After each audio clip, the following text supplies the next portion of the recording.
Hace algunos meses que, visitando la célebre abadía de Fitero y ocupándome en revolver algunos volúmenes de su abandonada biblioteca, descubrí en uno de sus rincones 2 o 3 cuadernos de música bastante antiguos, cubiertos de polvo y hasta comenzados a roer por los ratones.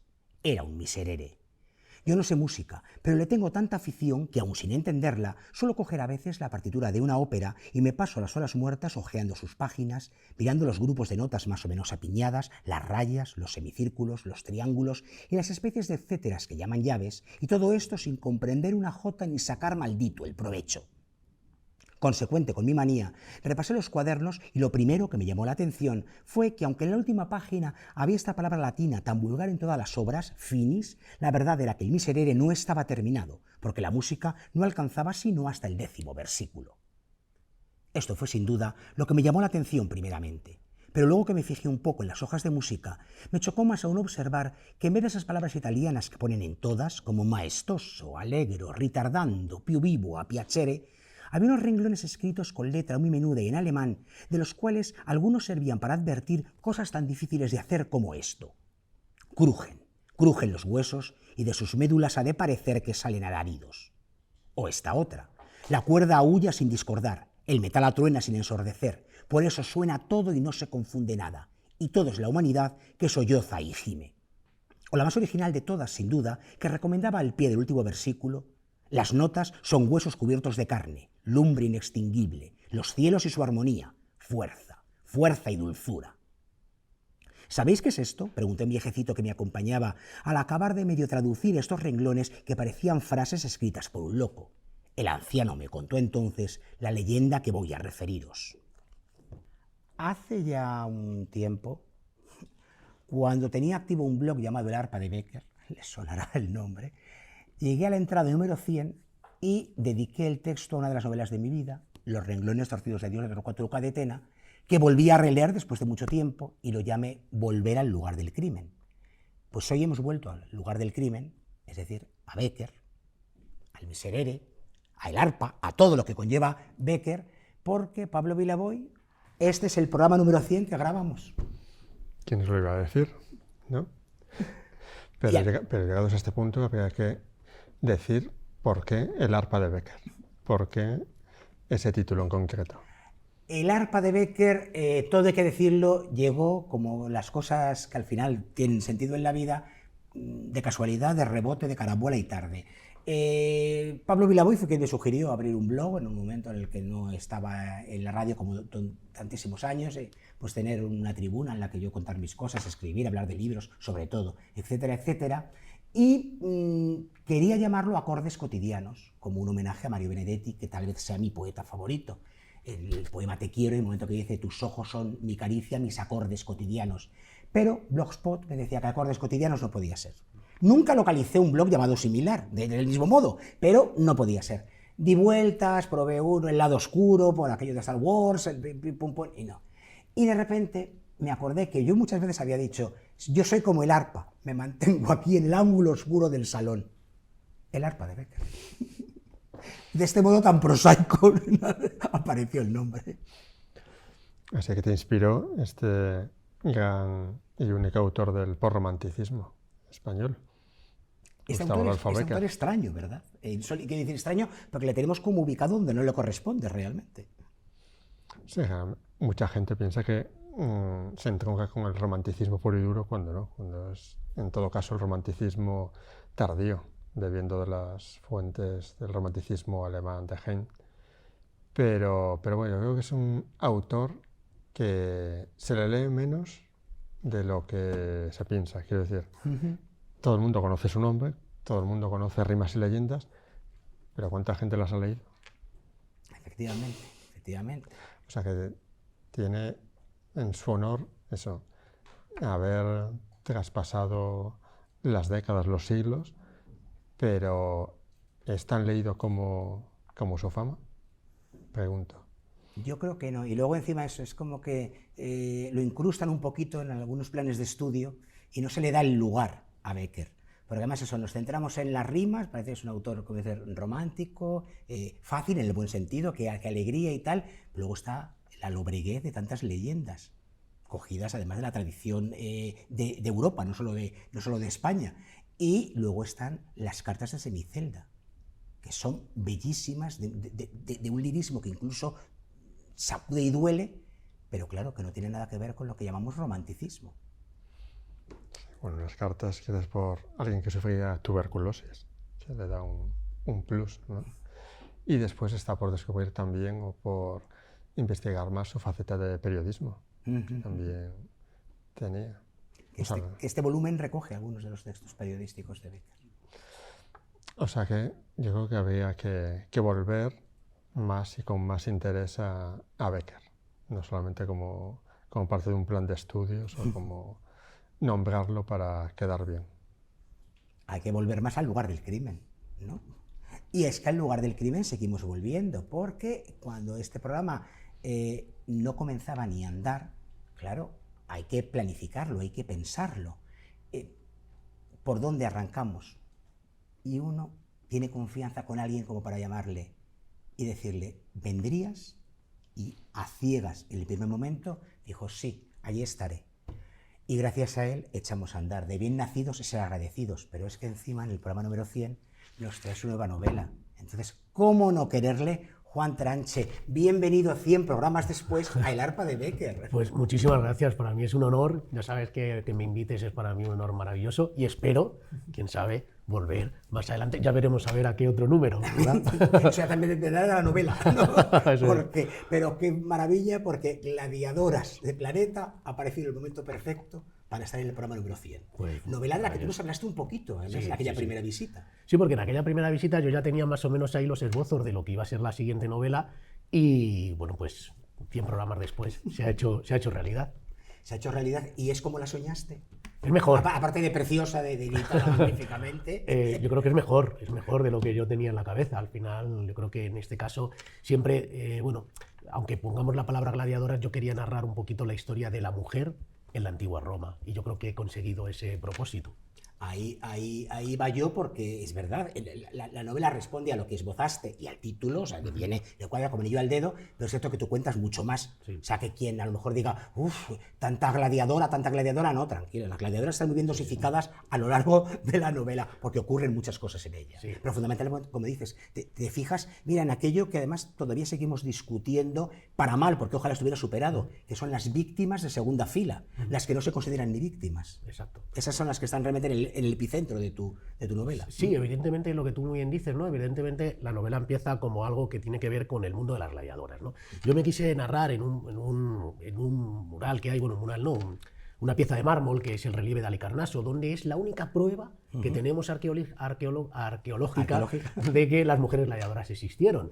Pero a partir de ahí, pues claro, había que narrar dos historias, ¿no? Y es lo que he intentado, una esclava y otras, las patricias, que siempre tendemos a pensar que, bueno, vivieron una vida muy opulenta y demás, y nunca más lejos de la realidad. Al final, todos tenían que sufrir, y antes, off the record, hablábamos de ese gran personaje que es Vivia Sabina, ¿verdad? Que es la emperatriz, que también es una de las protagonistas de la novela. Y como tú me recordabas, o bueno, hablábamos de un común y admirado amigo, Manuel Francisco Reina, que le dedicó una novela maravillosa, La emperatriz amarga, pero aún así, Vivia Sabina es la gran desconocida de esta novela y de la historia.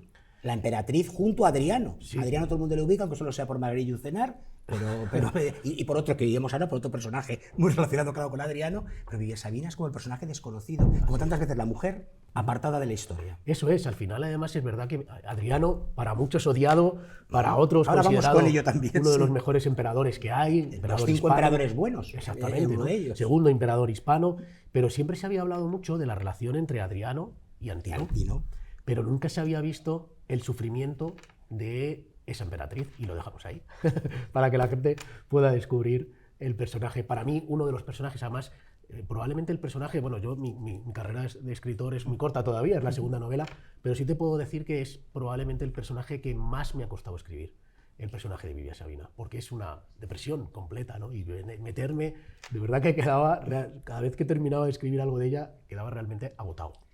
Quien te ha leído, quien te conoce, quien te siga en redes, pues sabe que el mundo de los gladiadores te es muy cercano, porque incluso, además tú también lo contaste en aquel primer programa del arpa de Bécquer, has podido pisar la arena como los gladiadores.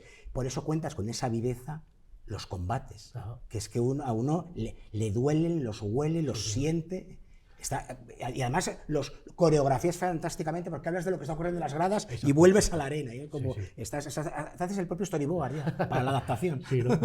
Pero verás, bueno, la verdad es que yo, como te comenté en aquel programa y te vuelvo a comentar, al final yo lo que quería era que la gente se pusiera en el papel de una persona que se pone un casco en el que prácticamente no puede respirar y todo lo que había alrededor, o sea, eran las estrellas de la época, ¿no? Y yo lo quería narrar también desde la perspectiva de haberme puesto en un casco y haber hecho mis pinitos de gladiador, que mucha gente se puede llegar a sorprender. Búscalo en redes. Sí, alguna cosilla por ahí, sí.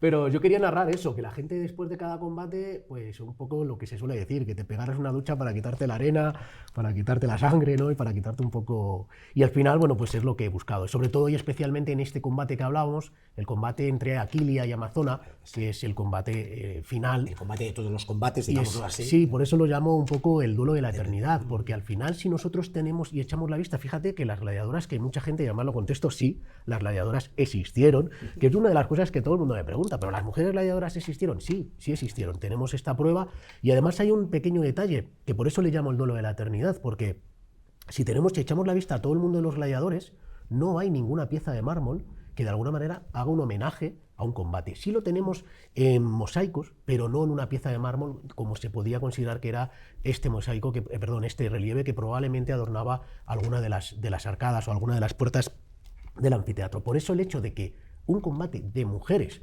estuviese allí probablemente nos habla de uno de los mejores combates y por ahí viene un poco el nombre de El duelo de la eternidad. Que está en el British, hay que decirlo. Sí, como tantas cosas. Claro, como tantas cosas. A veces entiendan lo que quiero decir, ya sé, el Museo del Expolio, pero en parte para bien en el sentido de que por lo menos está conservado, porque mire lo que ha ocurrido con obras de arte en ciertos países. Bueno, en esta revisitación del mundo de la mujer en aquellos siglos, ¿con qué sorpresas te has topado? Con cosas que ni te imaginabas. Pues mira, más que con la mujer, ha habido algo que es una de las tramas de la novela que a la gente le puede sorprender, y es que yo quería narrar también lo que era, pues, cómo podían ser, imaginad, una especie de manada haciendo pues violaciones en la antigua Roma. O sea, y además que algo que puede sorprender es que la novela empieza como un thriller, un poco ambientando estos asesinatos sobre prostitutas. Lo que más me ha sorprendido, siempre que tendemos a mirar la época romana, siempre tendemos a pensar que es una época patriarcal, una época en la que la mujer no pinta nada. Sin embargo, hay algo bastante curioso y es el hecho de qué ocurría cuando a los violadores los detenían y los juzgaban. Y quizás hoy podíamos aprender sobre las consecuencias que tenía violar a una mujer, a una ciudadana romana en la antigua Roma. O sea, por eso digo que esto es algo que a la gente le va a sorprender y está totalmente documentado. Y es lo que más me sorprendió y una de las cosas, por eso es esa trama tan importante para mí, quería contarlo porque sorprende esas consecuencias, ya quien las quiera saber, obviamente, le invitamos a que lea la novela, ¿verdad? Pero eso fue una de las cosas que más me sorprendió. Y en la promoción que vayas a hacer de esta novela, ¿estás preparado para que te pregunten sobre o que te comenten sobre, bueno, ya estamos con la visión feminista sobre cosas del pasado, etc., que es la nueva moda? Sí, pero es que yo creo que de verdad que más que una moda, yo no lo escribí con ese sentido, yo lo escribí porque si todo el mundo ha ido a hablar de gladiadores, pero realmente es que ellas era un poco justicia terrenal, porque ellas lo tuvieron mucho más complicado. Es decir, no era el hecho de que los hombres lucharan, que a mí no me parece un tema baladí, que luches por tu vida, pero es que ellas no solamente luchaban por su vida, ellas tuvieron que luchar contra las fuertes costumbres y la rigidez de todo un imperio. Entonces, eso ya de por sí me merecía contarlo, me merecía contar el esfuerzo que ellos tuvieron que hacer, porque eran, según los romanos, mujeres haciendo cosas que eran dedicadas a los hombres. Por tanto, me parecía que eso merecía la pena contarlo. Lo que la gente piensa o puede pensar, pues eso es algo que yo ahí no me puedo meter, pero desde luego que yo sí lo he hecho ha sido porque me parecía de justicia hablar sobre ellas y sobre el esfuerzo que tuvieron que hacer para poder luchar. Ante un montón de prohibiciones, algunas van saliendo, para que no pudieran enfrentarse en la arena a un anfiteatro.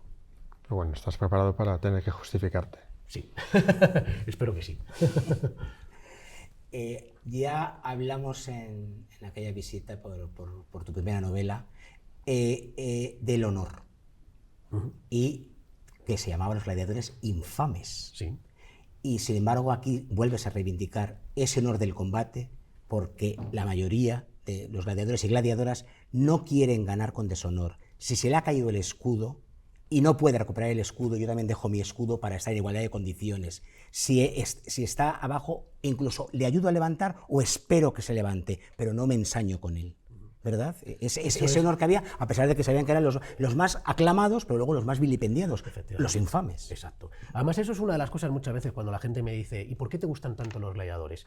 Pues precisamente por ese tipo de cosas, ¿no? Porque al final ellos luchaban por ofrecimiento, es decir, ellos luchaban para demostrar su valor ante el público, y ante eso no cabía otra cosa que no fuera ese honor, ¿no? Ese honor de, como tú muy bien has dicho, ¿no? Esperar a que el rival se levante, etcétera, etcétera. Porque para un romano había dos cosas que eran imprescindibles, que es superar el dolor y la muerte.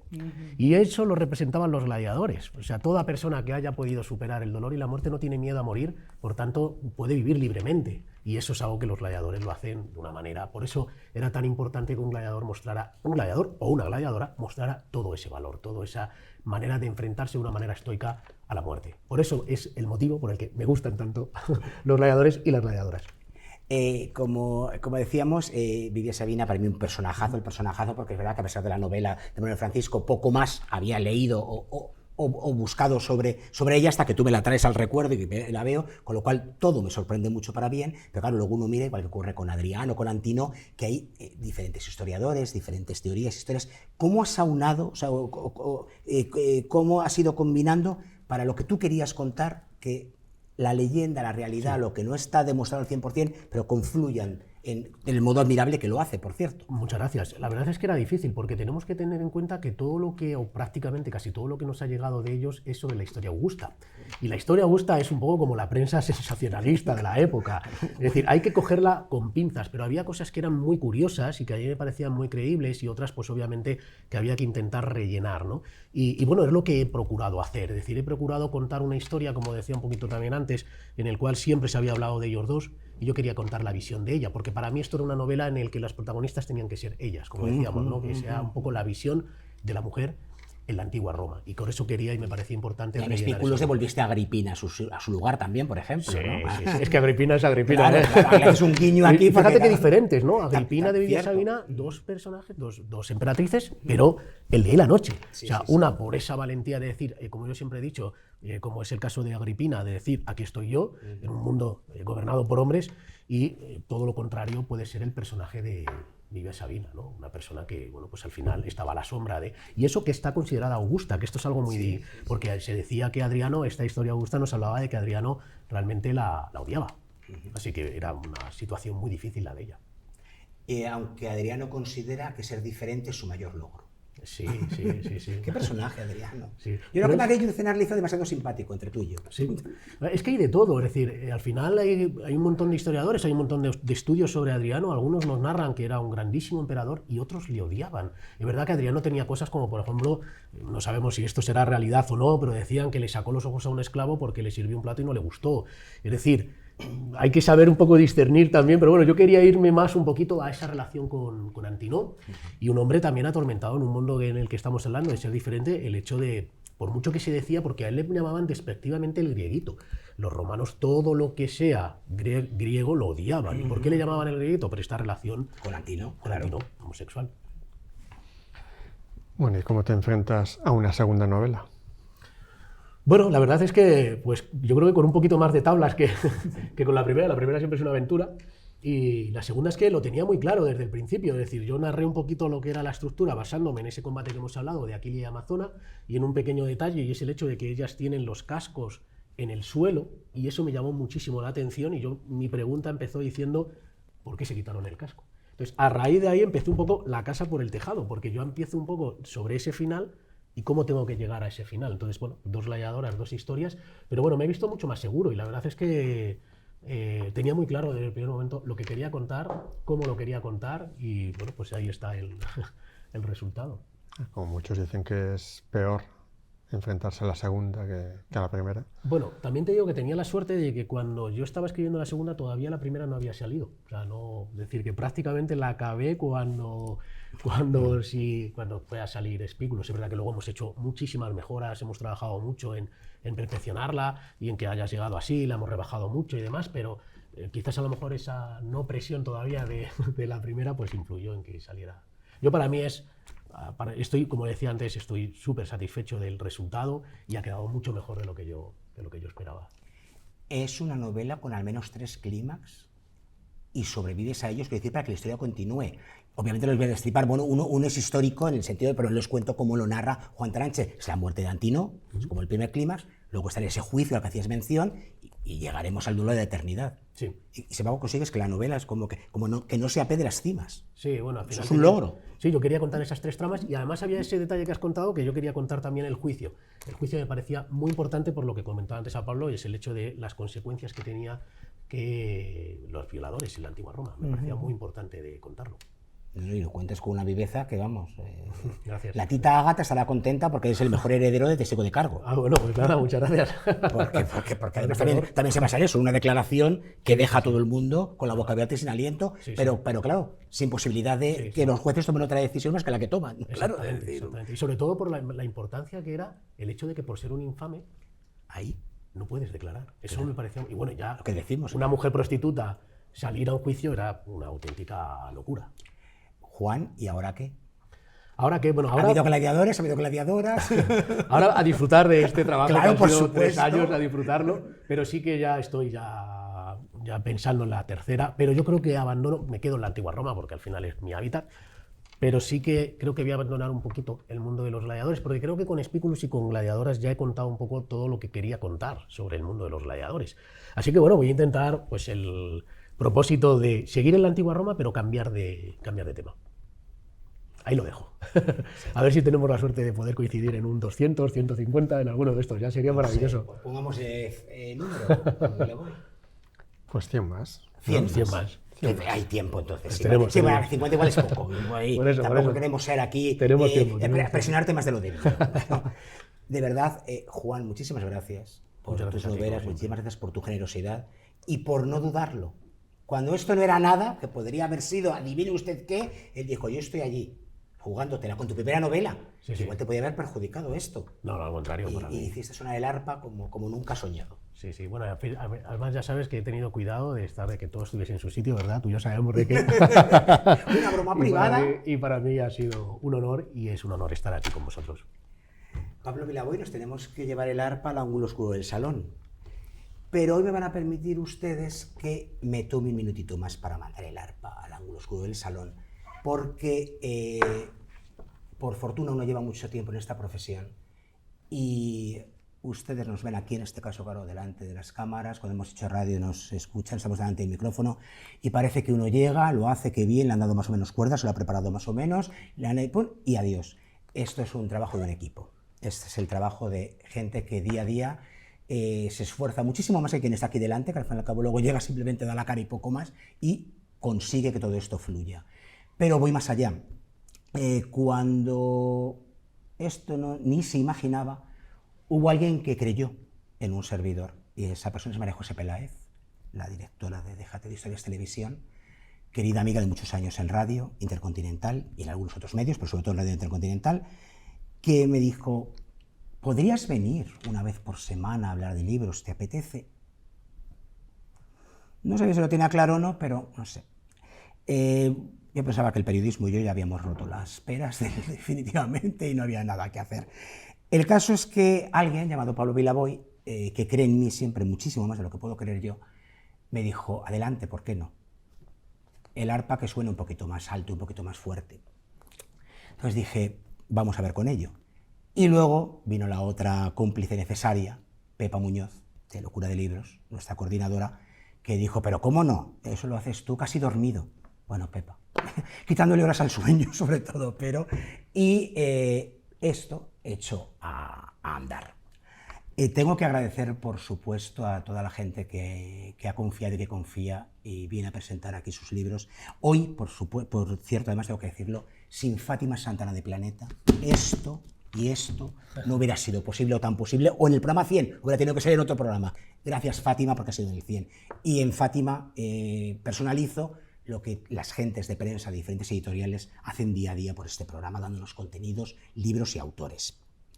Y tengo que recordar a algunas compañeras del club de lectura que lo hacen posible, que lo hacen divertido y que lo hacen simpático. A Ana, a Yoli, a Natalia, a quien llamamos Lulu, Estefanía, a Gemma, Rocío, a nuestra Belita, María José Vela, que ustedes la conocen, a Irene, a Ascen, sé que me he dejado algunas, pero creo que estáis, sobre todo las que yo quería nombrar, estáis aquí. Y por supuesto al equipo de Rarita Tocha, saben ustedes que uno es librero aparte de periodista, ahora es librero y luego periodista, y sin Estíbaliz, sin Carlos, sin Norán y sin mi querido compañero Pablo, yo no podría estar aquí todas las semanas porque tengo que estar en la librería. Y por supuesto al magnífico equipo que hay allí detrás. Cuando comenzamos estaban ahí sentados, aparte de Dani, y ahí sigue estando, estaban sentados también Esteban, estaba sentada nuestra querida coreana, a la que esperamos recuperar muy pronto. Fíjate que no te nombro para que te des por aludida y vengas. No digo más, ahí lo dejo. Y luego llegó Óscar Blanco, fue inevitable, no pudimos hacer otra cosa, y ahí vino y ahí sigue, ya saben que todo vale, según parece, a veces. Y también llegó luego Candela, y luego llegó Robert, y por supuesto a Isa, que nos deja así, de fantásticos y de fabulosos. Por lo tanto, gracias a todos por hacerlo posible, gracias por estar aquí, gracias por seguir escuchándonos, viéndonos, y gracias por hacer sonar el arpa y por seguir leyendo. Hasta pronto.